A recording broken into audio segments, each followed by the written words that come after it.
the blame on the states and the security agencies. Yet you also admit that politicians are the ones involved, and out of necessity, either to protect yourself or to ensure that you are not a victim in this, that you also solicit the use of some of these goons. It is an issue of accountability that we are talking about here, Bwana Kaguya, that it is not just enough to accuse the state agencies and security agencies, that politicians too need to be held to account. Do you agree that there's necessity for that? But in the case of the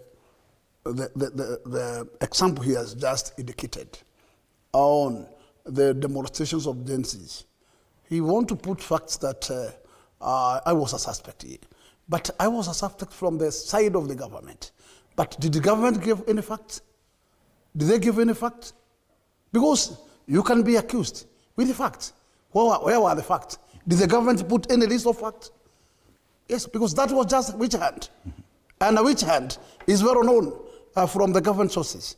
And when the government did anything which is negative, they only look for people where they can be able to pick point and transfer the blame to. And in this case, I cannot allow Wakili to stand here on a live media trying to put me to that kind of that corner, because even to date, that matter is in court. Have they produced any evidence in court? Because the matter is in court. Have they produced any evidence? You can only be blamed with the facts. Yes, and I would say there could not any single goonism if the government is not the financier of the goons. And whose duty to protect people and their property is not the government? So I must stand to blame it very squarely. That if the government wants to make sure that there's no goonism in the country, they can deal with it one day. But it cannot happen on a day right when goons are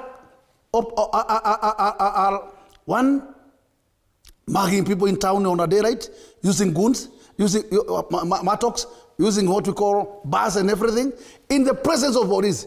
Then you can tell me, Idimuli, who is responsible to protect the people and their property, if not the police? Who is the government? And who is in charge of protecting people and their property, if not the police? All right.